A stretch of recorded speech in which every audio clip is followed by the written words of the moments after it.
Bonjour, bonjour, j'espère que tout le monde va bien. Et oui, j'ai reçu encore un cadeau.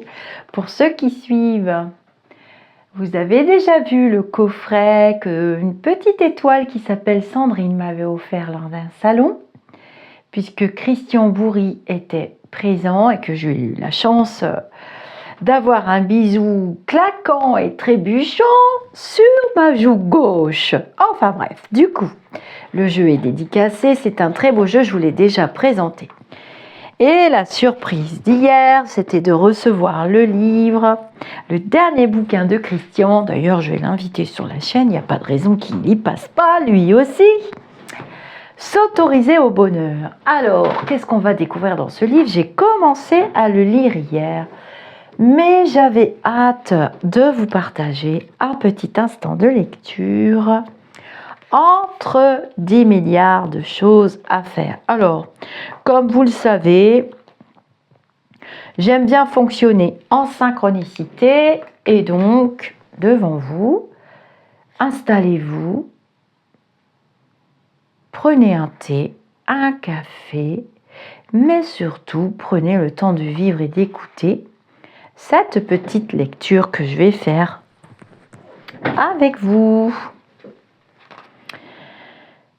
Ah, tiens, allez. On va attaquer à la presque page 100. 99. J'ai dit 99 et le livre se referme. Pourquoi le livre se referme? C'est un livre concis. Ah bah tiens, je vais peut-être quand même faire sa présentation parce que moi je le connais, mais peut-être pas vous. Donc, la méthode pour en finir avec les problèmes à répétition, la plus belle décision de votre vie. S'autoriser au bonheur. Je ne cesse de le dire. Christian Bourri, son enseignement au carrefour de la science et du développement personnel intègre l'association des neurosciences et des avancées de la physique quantique. Grâce à sa méthode, vous êtes invité à une transformation radicale tant au niveau personnel que professionnel. La 4e de couverture nous dit: vous vous sentez enfermé dans vos croyances et schémas répétitifs. Vous avez une vision négative de vous-même, vous jugez les autres pour vous protéger. Ces réflexes vous empêchent d'accéder au bonheur. Pourtant, de simples modifications peuvent amener des changements spectaculaires et les personnes les plus heureuses ont des modèles de comportement communs. L'auteur les a réunis en une méthode pour retrouver la joie et la liberté. Grâce à ce livre, vous allez découvrir comment transformer votre vie et décrypter vos croyances limitantes et en finir avec les problèmes à répétition. Renoncer à la culpabilité et à la colère. Résister à la tentation de devenir victime et savoir dire non. Affronter la réalité et vous concentrer sur ce qui dépend de vous. Apprendre à vous aimer et à exploiter le pouvoir créateur de la pensée. Retrouver votre idéal et bâtir un nouveau futur en cohérence avec vos désirs. Alors j'avais choisi la page 99, Perlin Papin, tu vas pas m'avoir toi, hein? Voilà. Alors, c'est la fin du chapitre. Alors, c'est sympa. Quelles questions se poser pour changer de vie? Alors, on commence ce chapitre-là, tout à fait par hasard en synchronicité. L'analyse de notre questionnement dans un domaine précis de notre existence, argent, santé, amour, etc., offre une capacité immédiate à nous orienter dans le sens de nos aspirations profondes. Certaines interrogations font naître la crainte, alors que d'autres suscitent des réponses dynamisantes. D'une manière générale, les questions commençant par « pourquoi » se révèlent fréquemment inutiles. Ce sont celles commençant par « comment » qui sont les plus importantes pour trouver une solution à un problème. Je vais mettre une petite coche parce que je pense que je vais vous faire plusieurs instants de lecture. Les questions ont un pouvoir d'orientation. Il est facile d'observer que Si l'on recherche du rouge, on va trouver du rouge et ne plus voir les autres couleurs. Quelle question se poser sur l'argent? La question de Gilbert. Marié et père de 5 enfants, Gilbert vit une situation matérielle très difficile. Son épouse et lui sont agents commerciaux. Quand il a du travail, c'est sa femme qui n'en peut plus et réciproquement. Jamais ils n'ont été tranquilles à ce sujet, à tel point que Gilbert dit redouter d'ouvrir la boîte aux lettres à cause des lettres d'huissier. Sa belle-mère est toujours obligée de venir à leur rescousse, ce que ne manque pas de lui rappeler sa femme, et leur vie de couple s'est profondément dégradée. Son interrogation majeure à propos de l'argent. Vais-je sortir un jour des ennuis? Il ajoute que cette question est devenue angoissante. La crainte de ne pouvoir faire vivre correctement les siens l'obsède. Et si c'est le cas, on ne va pas manquer de le rabaisser dans son entourage. Derrière une question se cache toujours un besoin. Pour Gilbert, c'était la sécurité matérielle et son interrogation le conduisaient à l'opposé de son souhait. Il était impératif, dans son cas, de fonctionner avec une approche différente. Que lui avait apporté une telle question jusqu'à présent? Cela m'a certainement amené à beaucoup douter de moi et aussi de la vie. Avec elle, j'ai toujours eu tendance à voir le verre à moitié vide. À un moment, j'ai envisagé la création d'une entreprise de prestation de services. Mais j'ai renoncé à me lancer dans l'aventure par peur de l'échec.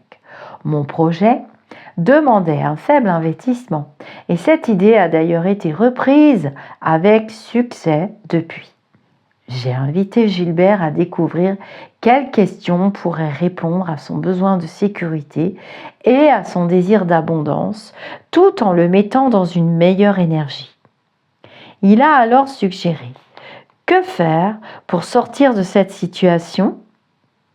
Cette nouvelle question se concentrait trop sur l'aspect négatif de la situation actuelle. Gilbert avait grand besoin d'une question qui le dynamise. Il a alors proposé: qu'est-ce que je peux faire pour améliorer mes résultats? Cette fois, la question était susceptible de l'aider à atteindre son objectif. Du doute sur lui-même, elle l'amenait à l'action. Au moment de cette conversation, Gilbert travaillait pour une grande marque d'ordinateurs réputée pour leur performance.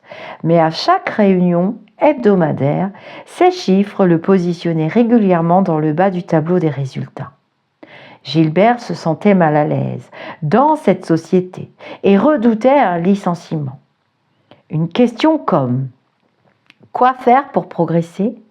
pouvait réellement le diriger vers des solutions.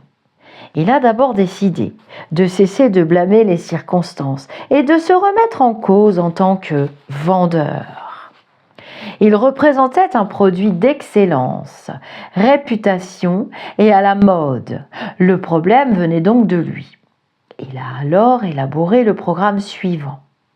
Aborder les clients avec enthousiasme. Mieux écouter leurs demandes, développer une connaissance parfaite du matériel, cibler son action sur les grosses sociétés pour viser des contrats importants, présenter son argumentation avec un discours assuré, s'assurer après livraison de la satisfaction de ses clients. 3 mois plus tard, son chiffre d'affaires avait doublé. La faculté d'orientation des questions est considérable.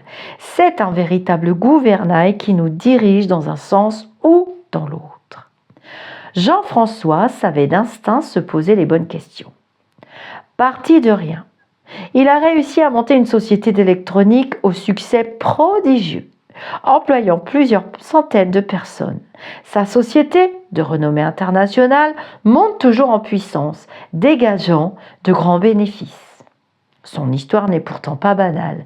Jeune ingénieur, il se fait licencier à un moment où la conjoncture économique était défavorable dans sa branche d'activité. C'était pour lui un signe que le temps était venu de passer à autre chose et non pas un désaveu de sa personne. Aussi, il n'a pas hésité à remercier son patron pour cette décision. Il ne savait pas encore ce qu'il allait faire, mais il s'est posé immédiatement une question forte et très inspirante, pensant qu'elle lui ouvrirait de nouveaux horizons. Que créer pour prouver ma valeur? C'est ainsi que lui est venue l'idée de fonder sa propre société électronique qui a eu le succès que l'on sait au-delà des frontières.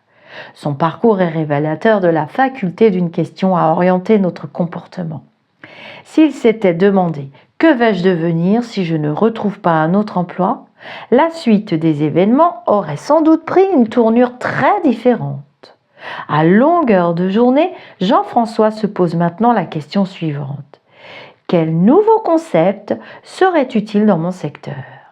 La dernière fois que je l'ai rencontré, il m'a annoncé fièrement qu'il venait de déposer son 23e brevet. Mais alors, quelle question se poser en amour ? Carole souffrait de sa solitude. Je ne crois pas être plus bête ni plus moche qu'une autre, mais je me demande pourquoi personne ne s'intéresse à moi. Cette jeune femme était tombée dans le piège du pourquoi, qui permet rarement de faire avancer les choses de manière concrète. Avant tout, elle devait s'ouvrir à l'idée que son insatisfaction était grandement en relation avec son manque d'estime personnelle. Jusque-là, elle s'était contentée d'exprimer une fade version d'elle-même. Nos relations suivent le chemin qu'on leur trace. Cette prise de conscience était fondamentale dans son cas. Elle commençait à mesurer le prix douloureux du repli sur soi. Je lui ai proposé ensuite d'aborder son problème de façon très concrète avec l'interrogation suivante. Comment montrer joyeusement qui je suis ? Il était maintenant clair pour Carole que si elle reconnaissait toute sa valeur dans son unicité, elle serait sans doute plus attractive. Elle a promis d'être bienveillante avec elle-même. Son changement d'énergie spectaculaire avait toutes les chances de se voir récompensé par une belle rencontre. C'est ce qui est arrivé. Elle donne l'image d'une femme très heureuse quand on la voit maintenant avec son compagnon. En fait, Carole avait simplement eu besoin de devenir amoureuse d'elle-même pour aller de l'avant. Une question peut changer le cours de votre vie. Comment donner plus d'amour dans ma vie ? Les personnes qui sont le plus susceptibles de nous aider sont celles qui nous amènent à nous poser de bonnes questions. Ah, alors je ne sais pas ce que vous en pensez, je lirai vos commentaires, mais je sens, parce que j'ai commencé à le lire, je sens, je ne sais pas pour vous, mais moi je sens et je ressens que je vais beaucoup aimer ce petit bouquin, très concis, malgré tout, son petit format poche, très pratique à emmener partout. Et c'est le genre de lecture qui va trouver toute sa place sur notre chaîne YouTube Au-delà du spirituel. Je vous remercie pour votre écoute. Je fais un gros bisou à Christian Bourri. Je le remercie pour son cadeau et bien entendu, je l'invite, je lui avais déjà dit, je l'invite sur la chaîne YouTube, comme ça vous pourrez discuter avec lui. Alors ils l'ont pas dit ici, mais il est docteur, c'est un ancien docteur. Attends, c'est peut-être marqué quelque part, remarque, il va rigoler quand il va voir la vidéo, il va se dire, oh là là. Qu'est-ce qu'elle nous fait encore, Lisa? C'est pas possible. Alors, attends, Christian, attends. Oui, il y a une très belle préface. Je l'ai lu l'autre soir. J'ai adoré. Je viens juste de le recevoir. Donc, j'ai pas eu le temps de tout lire. Savoir s'aimer ou en finir avec la confusion trop fréquente entre amour de soi et vanité. En tout cas, je pense déjà à quelques personnes qui vont adorer ce livre parmi mes petites étoiles et puis parmi toutes les personnes qui vont passer sur cette petite vidéo. C'est un livre très sympa, en plus pas cher du tout, alors ça j'apprécie aussi. Est-ce qu'ils ont mis que c'était le papier recyclé aussi? reprend le contenu du livre. Alors, cet ouvrage reprend le contenu du livre Je m'autorise au bonheur du même auteur, publié en 2006. Enfin, de toute façon, vous découvrirez Christian quand il va venir sur la chaîne. Il a déjà accepté. Il me reste juste à trouver des dates dans mon emploi du temps ministériel. Comme vous le savez, on rigole pas, hein, parce que c'est vrai en plus. Je vous dis namasté les amis d'ici ou d'ailleurs et je vous souhaite une très très belle lecture.